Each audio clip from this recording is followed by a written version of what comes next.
نحمده ونصلي على رسوله الكريم اما بعد اعوذ بالله من الشيطان الرجيم بسم الله الرحمن الرحيم وقل للمؤمنات يغضضن من أبصارهن ويحفظن فروجهن ولا يبدين زينتهن إلا ما ظهر منها وليضربن بخمرهن على جيوبهن صدق الله مولانا العظيم وصدق رسوله النبي الكريم ونحن على ذلك لمن الشاهدين والشاكرين والحمد لله رب العالمين۔ طریق مصطفیٰ کو چھوڑنا ہے وجہ بربادی، اسی سے قوم دنیا میں ہوئی بے اقتدار اپنی، ہمیں کرنی ہے شہنشاہ بطحا کی رضا جوئی، وہ اپنے ہو گئے تو رحمت پروردگار اپنی، اور جاگنا ہے جاگ لے افلاک کے سایہ تلے، حشر تک سوتا رہے گا خاک کے سایہ تلے۔ عورت کے تعلق سے کسی نے کیا خوب کہا تھا، وجود زن سے ہے تصویر کائنات میں رنگ۔ آج میں نے جس ٹاپک کو چنا ہے وہ اسلام کی مسلم خواتین اور ان کا کردار۔ محترم سامعین کرام، اسلامک ہسٹری کو پڑھنے کے بعد ایسی مقدس خواتین ہماری نظروں کے سامنے آتی ہیں جن پر رہتی دنیا تک رشک کیا جائے تو کم نہیں ہے۔ آج بھی اگر کوئی اسلام کی بیٹی ان کے اسوہ حسنات کو اپنانے کی کوشش کرے تو آج بھی خالد بن ولید اور موسیٰ بن نصیر جیسی شخصیتیں پیدا ہو سکتی ہیں۔ آج یونیورسٹیز اور کالجز میں پڑھنے والی بچیاں جو فیمنزم، لبرلزم، ماڈرنزم کے نام پر نہ جانے کیسی کیسی حرکتیں کرتی ہیں، کبھی وہ غیروں کے ساتھ ان کے تہوار میں شریک ہونا، کبھی غیر محرم کے ہاتھوں میں ہاتھ ڈال کر چلنا اور گھومنا۔ وہ باپ جس نے اپنی زندگی بھر کی کمائی لگا کر، پسینہ بہا کر، پیسہ جمع کر کے اپنی بچیوں کو پڑھنے کے لیے ہاسٹل کی لائف دیتی ہیں، وہ والدین جن کی امیدوں پر وہ بچیاں جب پانی پھیرتی ہیں، کتنی تکلیف ہوتی ہے ان ماں باپ کے دلوں پر۔ لیکن اگر تاریخ کا مطالعہ کیا جائے اسلامک ہسٹری میں، بلکہ اس سے پہلے بھی کچھ ایسی عورتیں بھی ہوئی ہیں جن کے بارے میں ہر ایک بچی کو، ہر ایک عورت کو پڑھنا چاہیے۔ ہماری بچیوں نے، ہماری ماؤں نے، ہماری بیٹیوں نے ان عورتوں کو بھلا دیا جنہوں نے اس دین کی حفاظت کے لیے حسین دیے۔ ہماری ماؤں نے اس ماں کو بھلا دیا جس نے خالد بن ولید جیسا جانباز دیا۔ ہماری ماؤں نے، ہماری بہنوں نے اس ماں کو بھلا دیا جس نے درار بن عزور جیسے سپہ سالار دیے۔ ہماری ماؤں نے اس ماں کو بھلا دیا جس نے محمد بن قاسم جیسا نوجوان دیا۔ ایک عورت جب پڑھتی ہے، ایک عورت جب صبرتی ہے، ایک عورت جب نکھرتی ہے تو پوری نسلیں نکھر جایا کرتی ہیں۔ ایک مرد پڑھتا ہے تو ایک نسل سنورتی ہے، لیکن ایک عورت جب پڑھتی ہے تو سات نسلوں کو سنوارتی ہوئی نظر آتی ہے۔ ایک مرد پڑھتا ہے تو ایک فرد کی ترقی ہوتی ہے، ایک عورت پڑھتی ہے تو پورا خاندان ترقی کرتا ہے۔ جنگ بدر کے موقع پر ام عمارہ ایک ایسی صحابیہ ہے جو صحابہ کرام کے ساتھ مل کر شانہ بشانہ جنگ لڑ رہی ہیں۔ جنگ احد، حضور کی حفاظت کے لیے ابن قمیہ نامی شخص جب حضور پر حملہ آور ہوتا ہے تو وہ عورت حضور کو بچاتے بچاتے اپنی جان نچھاور کر دیتی ہے۔ آپ ذرا سوچیں، جنگ احد میں اپنے بیٹے اور شوہر کے ساتھ شریک ہونے والی وہ ام عمارہ جس کو تاریخ کے اندر بھلا دیا ہماری ماں اور بہنوں نے، جس کی شہادت پر حضور نے فرمایا تھا اللہم اجعلہم رفقائی فی الجنہ، اے اللہ اسے جنت میں میرا رفیق بنا۔ آپ ذرا سوچیں، سیرت کا مطالعہ کریں، پڑھیں تو معلوم ہوتا ہے حضرت ام شریح جب اسلام پر مصیبت کا دور چل رہا تھا، مکہ کے اندر مسلمانوں کو مارا اور ستایا جاتا تھا، کبھی بلال حبشی کے سینے پر پتھر رکھے جاتے تو کبھی سمیہ رضی اللہ تعالیٰ عنہ کو نیزوں سے شہید کیا جاتا۔ مشکل دور میں بھی حضرت ام شریح چھپ چھپ کر لوگوں کو دین کی تبلیغ کرتی تھی۔ کافروں نے ان کو تنبیہ کیا باز نہ آئی، باندھ کر لے گئے، دھوپ میں ڈالا، پیاس کی شدت سے ان کو لٹایا گیا، پیاس سے تڑپایا گیا، آخرکار وہ شہید بھی ہو جاتی ہیں۔ یہ ہے اسلام کی وہ مبلغہ، یہ ہے اسلام کی وہ مقدس خاتون۔ جنگ احد کے موقع پر ایک خبر پھیلی کہ حضور کی شہادت ہو چکی ہے، مکہ مدینہ شریف کے اندر کوہرام مچا ہوا ہے، لیکن اسی کوہرام کی حالت میں ایک عورت آتی ہے اور صحابہ سے پوچھتی ہے حضور کیسے ہیں، حضور کیسے ہیں؟ راستے میں کسی نے اس کو خبر کیا، اے عورت، اے صحابیہ، تیرا بیٹا شہید ہو چکا ہے، تیرا بھائی شہید ہو چکا ہے، تیرا باپ شہید ہو چکا ہے، تیرا شوہر شہید ہو چکا ہے۔ اتنی شہادتوں کے بعد بھی اس عورت کے ماتھے پر شکن نہ آئی، پھر بھی وہ پوچھ رہی ہے حضور کیسے ہیں۔ یہی ہے ایمان کی دلیل۔ حضور نے فرمایا تھا لا یؤمن احدکم حتی اکون احب الیہ من والدہ وولدہ والناس اجمعین، کوئی شخص اس وقت تک کامل مومن نہیں ہو سکتا جب تک کہ وہ مجھ سے اپنے ماں باپ، اپنے بیٹوں اور دنیا کے ہر انسان سے زیادہ محبت نہ کرے۔ یہ حدیث پر پریکٹیکل عمل ہمیں اس صحابیہ نے سکھایا ہے۔ وہ عورت حضور کی خبر لے رہی ہے اور یہی کہتی ہے حضور کیسے ہیں، باپ شہید ہو گیا، کوئی غم نہیں۔ آخرکار جب حضور کے چہرے انور پر اس کی نظر پڑتی ہے تو وہ کہتی ہے کل مصیبت بعدک ذلل، ہر مصیبت آپ کے بعد بیکار ہے۔ یہ ہے وہ اسلام کی مقدس خواتین۔ آج ایک خاتون کا، ایک بیٹی کا با پردہ ہونا کتنا امپورٹنٹ ہے، کتنا ضروری ہے۔ ہم آئے دن ریپ کے معاملات سنتے ہیں، آئے دن بچیوں کے ساتھ درندہ شکن لوگ درندگی کرتے ہوئے نظر آتے ہیں۔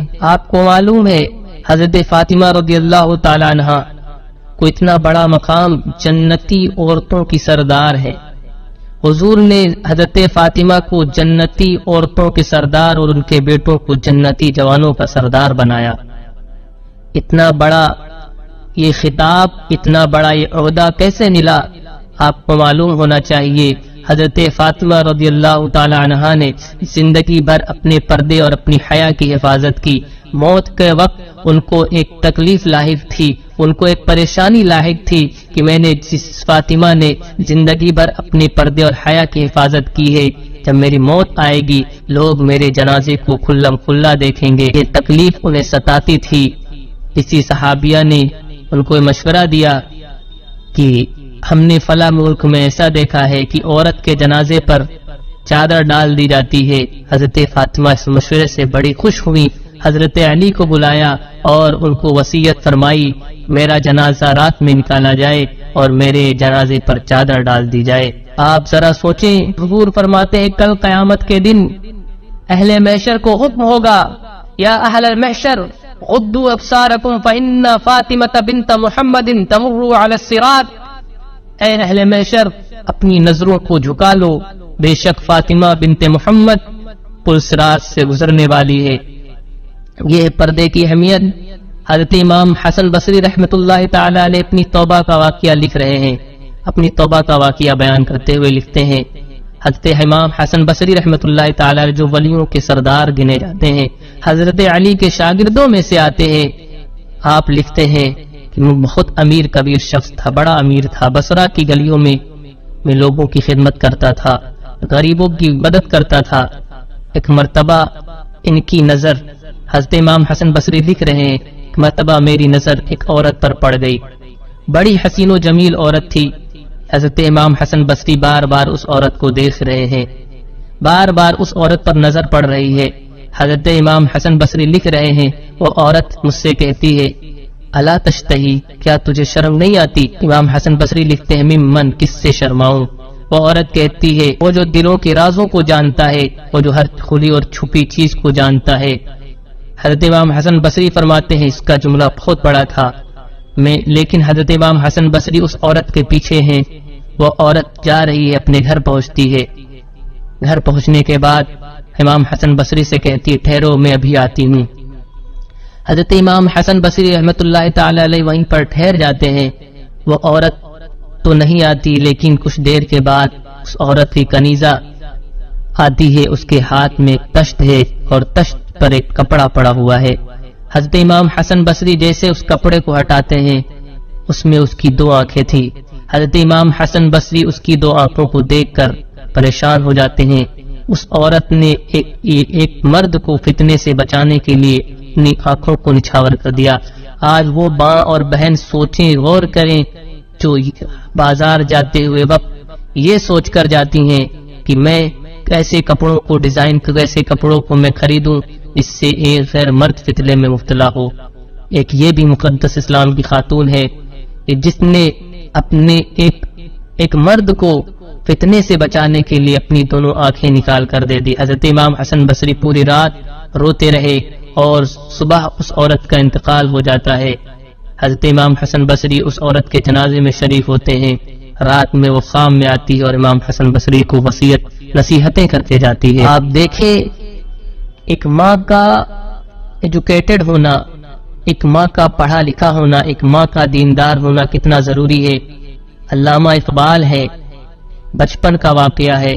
علامہ اقبال اسکول پڑھنے جا رہے ہیں، ٹیچر نے سارے بچوں سے پوچھنا شروع کیا، بچوں ذرا بتاؤ what is your aim in future, تم مستقبل میں تمہارا مقصد کیا ہے، تمہارا گول کیا ہے، تم کیا بننا چاہتے ہو؟ سبھی کسی نے کسی ایکٹر کا نام لیا، کسی نے کسی کا نام لیا، لیکن جب حضرت علامہ اقبال کا نام آیا، جب حضرت علامہ اقبال سے پوچھا گیا اے اقبال بتاؤ تم کیا بننا چاہتے ہو، تو علامہ اقبال نے فرمایا تھا تاریخی جملہ، میں صحابی بننا چاہتا ہوں۔ ٹیچر حیران اور پریشان ہے۔ صحابی تو وہ ہوتا ہے جس نے حضور کو ایمان کی حالت میں دیکھا، ایمان کی حالت میں وفات ہوگی، تم صحابی کیسے بن سکتے ہو؟ تو علامہ اقبال سے اس ٹیچر نے پوچھا تھا بیٹے تمہارے دل میں خیال کیسے آیا کہ تم صحابی بننا چاہتے ہو؟ تو علامہ اقبال نے جواب دیا تھا میری ماں مجھے روز ایک صحابی کا واقعہ سناتی ہے، جب تک مجھے ایک صحابی کا قصہ نہیں سناتی مجھے نیند نہیں آتی، اس لیے میں صحابی بننا چاہتا ہوں۔ یہ ہے ہماری وہ مقدس مائیں۔ حضرت فرید الدین گنج شکر رحمت اللہ تعالی علیہ بچپن کا واقعہ ہے۔ ان کی ماں ان سے کہتی ہے بیٹے نماز پڑھا کرو، اللہ تمہیں شکر دے گا۔ حضرت فرید الدین گنج شکر رحمت اللہ تعالی علیہ مصلی بچھاتے ہیں، ماں چپکے سے شکر کی پڑیا بنا کر مصلی کے نیچے رکھ دیتی ہے۔ حضرت فرید الدین گنج شکر نماز سے فارغ ہوئے، مصلی اٹھایا، شکر کی پڑیا ملی، سلسلہ چلتا رہا۔ ایک مرتبہ کسی کام میں مصروف ماں گھر میں موجود نہیں ہے، حضرت فرید الدین گنج شکر نماز کے لیے مصلی بچھا دیتے ہیں، ادھر ماں کا دل بے چین ہو جاتا ہے۔ آج فرید کا بھرم ٹوٹنے والا تھا، لیکن وہ ماں جو اتنی مقدس ہو، جو اپنے بیٹے کو نمازی بنانے کے لیے یہ پلان کرتی ہو، حضرت فرید الدین گنج شکر رحمت اللہ تعالی علیہ کی ماں ہاتھ اٹھا لیتی ہے اور کہتی ہے اللہ کی بارگاہ میں اللہ میرا کام تھا تیرے در تک لانا، آج اس کا بھرم نہ ٹوٹنے پائے۔ حضرت فرید الدین گنج شکر مصلی اٹھاتے ہیں، شکر کی پڑیا ملتی ہے، ماں واپس گھر پر آتی ہے، پوچھتی ہے شکر کی پڑیا تھی؟